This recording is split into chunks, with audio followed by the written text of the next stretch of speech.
General of the Army George C. Marshall called it America's greatest contribution to modern warfare. General Dwight D. Eisenhower said it was one of the 4 tools, along with the bulldozer, the 2.5-ton truck, and the C-47 transport plane, that won World War II, and famed correspondent Ernie Pyle termed it a divine instrument of wartime locomotion. The US Army's quarter-ton, 4-wheel drive Willys Overland and Ford Jeep was rugged, reliable, highly manoeuvrable, and gave sterling service in all theatres of operation during the 1939 to 1945 war. Praised by everyone, from generals to privates, it was used for myriad tasks in all conditions of weather, from deserts to mountains, from jungles to beachheads. The Jeep could be pulled out of the mud by its riders, was flown in gliders, and was easily adapted for an amphibious role. From Bizerte to Saipan, from Rangoon to Anzio, and from Saint-Lô to Bastogne and beyond, Jeeps were utilised fully by American troops and their British Commonwealth, Free French and Polish allies. The Jeep was the most recognisable and widely used military vehicle in history, and the one the Germans most liked to capture in World War II for day-to-day use. Interviewing Wehrmacht generals after their surrender, US Army historian Hugh Cole said that they admired the Jeep, more than anything else, in the formidable American arsenal. Although the US and British armies had used Ford Model T cars in World War I, the US Army was still primarily horse-drawn in the 1920s and early 1930s. But there was a growing realisation in the Quartermaster Corps and the Ordnance Department of the need for motorisation as soon as possible, and the Army had a standing requirement for a small motor vehicle. In 1932, the Infantry Board recommended acquiring some British-made 2-seater Austin 7 Roadsters with oversized tyres for use in reconnaissance and messenger duties. The Austin 7 would be used extensively by 4 armies as a radio and liaison vehicle. The US Army was already experimenting in the early 1930s with motorcycles for such roles, but they had limitations in cross-country service. Motorcycles were too noisy for reconnaissance work, and were more accident-prone in rough terrain than 4-wheel vehicles. The Army sought a practical way to move machine guns and light weapons around a battlefield, so in 1936 the Commandant of the Infantry School at Fort Benning, Georgia, ordered the construction of a motorized machine gun carrier with a 1- or 2-man crew. The Howie machine gun carrier was developed under the direction of Major Robert G. Howie of the school's tank section and was completed in April 1937. But the crew had to lie prone to reduce the silhouette of the low-slung vehicle, nicknamed the belly flopper. It proved generally impractical, but came to be regarded as the grandfather of the famous World War II Jeep. The Army began to consider, in the late 1930s, whether 1.5-ton cargo and pickup trucks would be suitable for light battlefield roles. But the Infantry Board wanted a small 4x4 1,000-pound vehicle to improve the mobility of a battalion's heavy weapons company, and to provide transportation for company and platoon leaders. When American Bantam Company of Butler, Pennsylvania, loaned 3 Austin 7s to the Pennsylvania National Guard for evaluation during its 1938 summer maneuvers, Charles Payne, who oversaw Bantam sales to the Army, suggested that there was considerable potential for a special reconnaissance vehicle based on the British Roadster. Payne's idea interested technical experts in the Quartermaster Corps, and they laid down requirements for the project in June 1940. The Army General Staff then handed the responsibility over to the Ordnance Technical Committee, and a subcommittee began work on the project on June 19th, starting with a meeting at the Bantam factory. The subcommittee included Major Howie and 3 Ordnance Department engineers, Bob Brown, Bill Bergen, and William Beasley, who advised the technical committee and potential manufacturers on basic requirements for the vehicle. They said it should have 4-wheel drive, a crew of 3, and mount a .30 caliber Browning machine gun. The focus of the development of the new reconnaissance car was the Bantam plant, where engineer Carl K. Probst headed the project, and the Quartermaster Corps depot at Camp Holabird in Baltimore, Maryland. The talented Probst was eventually regarded as the father of the Jeep, but the vehicle was actually a joint effort. Bantam shopped around for suitable components, while engineers at Holabird drew up the basic configuration of the vehicle. Bids were invited in July 1940. Out of 135 manufacturers contacted, only 2 submitted bids. They were American Bantam Company and Willis Overland Company of Toledo, Ohio.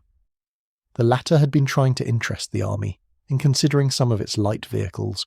The first contract went out on July 25, 1940, to Bantam for the construction of 70 quarter-ton reconnaissance cars, with the first model to be delivered to Camp Holabird in 49 days. The vehicle was tested rigorously. In the fall of 1940, it performed well, though numerous improvements were needed. The Quartermaster Corps now considered standardization and full-scale production, and competitive bids were issued. 3 companies showing an interest were Bantam, Willys, and Ford Motor Company. The QMC was concerned whether Bantam could handle a big Army contract because it had only a small plant, with fewer than 500 workers. Ford meanwhile boasted 100,000 employees and several plants. Furthermore, Bantam and Willys were in shaky financial condition in the aftermath of the Great Depression. While war now raged in Europe, squabbles and controversy delayed production of the Army's reconnaissance car. Bantam officials complained to Secretary of War Henry L. Stimson that they should be given credit for the development of the vehicle and protested the involvement of other firms. Army officials disagreed and pointed to Camp Holabird's role in the vehicle's origins. Army agencies met in mid-October 1940 to iron out problems, and a consensus was reached that 1,500 more vehicles should be purchased for further trials. The Infantry Board and the Army Combat Arms were satisfied with Bantam's work on the reconnaissance car and did not favour bringing in other manufacturers, but the QMC sought to split the order for 1,500 vehicles 2 or 3 ways because it saw a requirement for 11,800 further cars through mid-1941. It doubted that Bantam could tool up quickly enough for such a major contract. The fight over future production raged in Washington for several months. The Army General Staff supported the infantry viewpoint and recommended a sole source contract to Bantam. The Defense Commission, later known as the Office of Production Management, backed the QMC position that multiple manufacturing sources were necessary.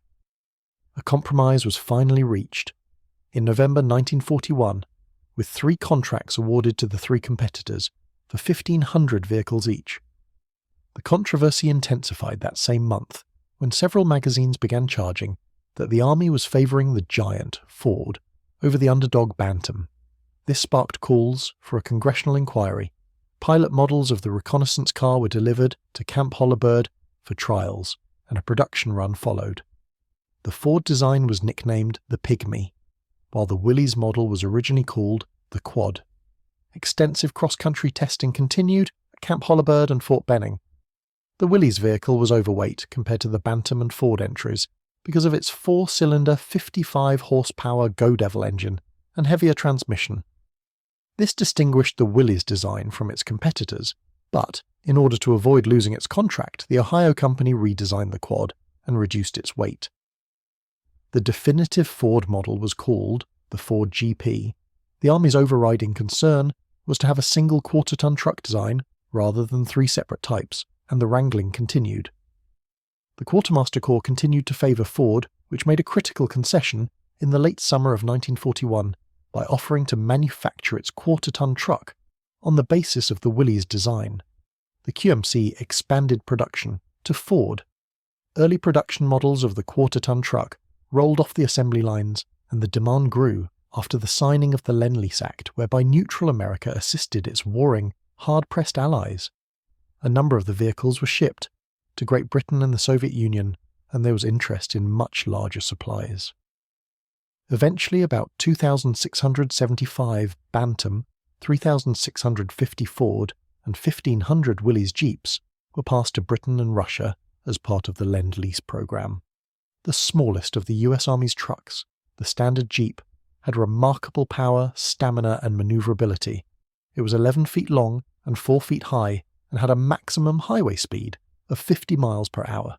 It could carry 5 soldiers, or 800 pounds of cargo, and when fully loaded covered 20 miles on a gallon of gasoline. Besides troops, the Jeep would be called upon to haul ammunition, medical supplies, rations, and communications gear, and was capable of towing small artillery pieces, or even some types of small aircraft. Special fittings enabled the Jeep to serve as a machine gun platform, ambulance, firefighting vehicle, or radio patrol car. The little vehicle towed supply trailers and 37mm anti-tank guns, and could mount all types of machine guns, recoilless rifles, Wasp flamethrowers, and both bazookas and multi-tube rocket launchers. It also carried forward artillery observers and was used to lay telephone cables. The Jeep could cross bridges, too weak to support heavier vehicles, was easily transported by air, in American Waco and British Horsa gliders, and could be dropped by parachute. The vehicle was sometimes modified to provide motive power on railways and could traverse all types of terrain. Armour was added to some Jeeps for shoot-and-scoot operations, and amphibian Jeeps, seeps, were to see service in the 1942-1943 North African campaign and with Soviet Army reconnaissance units on the Eastern Front. Many variants of the Jeep were developed during the war. The Canadian Army Proving Establishment in Ontario built a tracked Jeep in the autumn of 1942. A six-wheel Super Jeep was developed for the US Army as a personnel carrier or field ambulance, but it never entered production, and a lengthened armoured car Super Jeep, also with six wheels, was tested in 1942 for the Army's Tank Destroyer Command. The programme was terminated. The most bizarre variant, however, was the ungainly rotor-powered British rotor buggy flying Jeep. Towed by an Armstrong Whitworth twin-engine bomber, the rotor buggy was developed for the British Airborne Forces, but the increased use of Horsa and Waco gliders made the programme unnecessary. An estimated total of 653,568 Jeeps, standard and modified, were produced by the time the war ended, in 1945. The majority were built by Willys-Overland. A number of theories surfaced about the origin of the vehicle's name. Before its universal acceptance, manufacturers and the press came up with such names as Peep, Bug, Midget and Quad, while the British dubbed it the Blitz Buggy. Amphibious and winterized versions were known as the Quack and the Penguin. Many people believed the name was derived from the official designation of GP, General Purpose. The term Jeep had been around for many years, an army slang word for anything that was insignificant, awkward or silly. Jeepy meant foolish. Army mechanics in World War I called any new vehicle a Jeep, while in the army of the 1930s the term referred to a recruit. The name became more popular in September 1937, with the arrival of the cartoon character Eugene the Jeep in LZC Segar's syndicated Popeye comic strip. Eugene resembled a dog, came from Africa, and enjoyed a diet of orchids. The name was used by Irving Red Houseman, a Willys-Overland test driver, during trials at Camp Holabird, to distinguish his company's vehicle from its Bantam and Ford competitors. When the Washington Daily News ran a story in February 1941 about the Army's new quarter-ton truck, the name Jeep caught the public eye and stuck. The Jeep served in every theatre of war and became a byword for mobility and reliability. It was employed for every conceivable military purpose, compatible with its size. In rear areas, it was used widely for messenger and light cargo duties, as a staff car, and as transport for military police and Navy shore patrol units. The use of Jeeps increased dramatically through 1942 as America and its allies went on the offensive against the German, Italian and Japanese foes. Jeeps struggled through swamps and jungle as US 1st Marine Division and Army soldiers fought a 6-month battle to secure Guadalcanal in the Solomon Islands, and Australian troops used the vehicles to negotiate the forbidding terrain of New Guinea.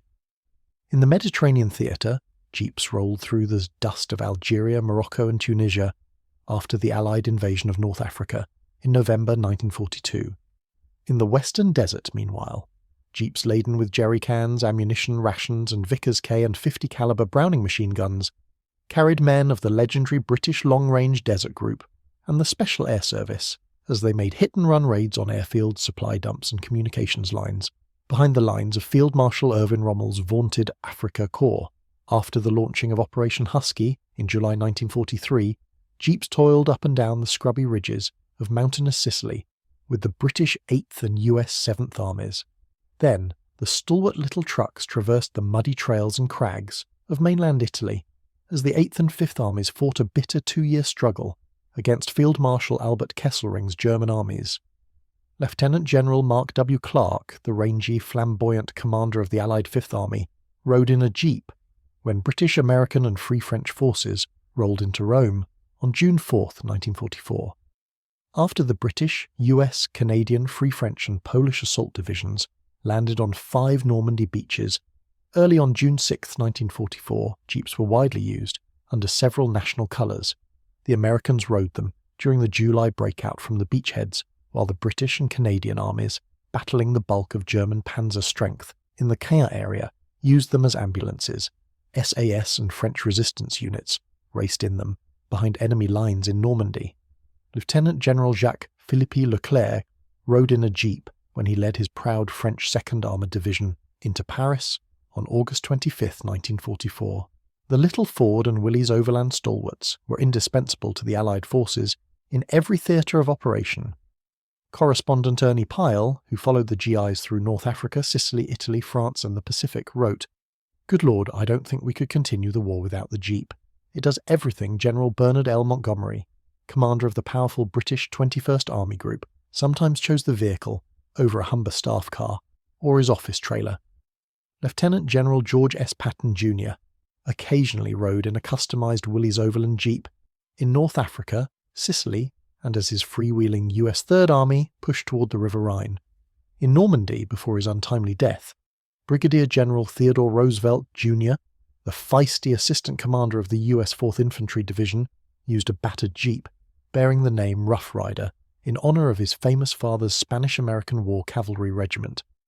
Jeeps were airdropped with the Allied airborne divisions in Operation Market Garden on September 17, 1944, and the robust little vehicles hauled 6-pounder anti-tank guns when men of the British 1st Airborne Division marched into Arnhem, Holland for their valiant doomed stand at the Bridge Too Far. In 1944, infantry glider regiments were equipped with 24 jeeps, while parachute regiments had 17. On many US and British airfields in England, meanwhile, radio mounting jeeps were used extensively for runway control, towing and guard duties. Armoured and lengthened jeeps, and others improvised as snowplows, served in besieged Bastogne and elsewhere in the Ardennes after the German breakthrough on December 16, 1944. Jeeps were in the thick of the fighting as Patton's Third Army and British units stabilised the critical situation in the Bulge, and they rolled across the Rhine with British, American and Canadian armoured infantry and artillery formations in the early spring of 1945.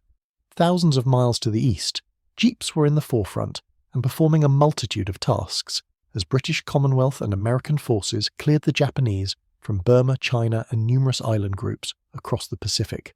From fetid Guadalcanal to the black sands of Iwo Jima and arid Okinawa, jeeps were relied on and highly valued by thousands of US Marine Corps, Army, Navy, Army Air Forces and Coast Guard personnel, from privates and seamen to generals and admirals. Jeeps were still in wide use after the Germans and Japanese were vanquished in May and September 1945 respectively. They carried military police units in Berlin, Tokyo and Paris, US constabulary personnel in occupied Germany, and combined British, US, French, Soviet MP patrols in Vienna. Late in the war, jeeps were used by the British, American and International Red Cross when the Nazi concentration camps were being liberated in Germany, Poland, Austria and Russia.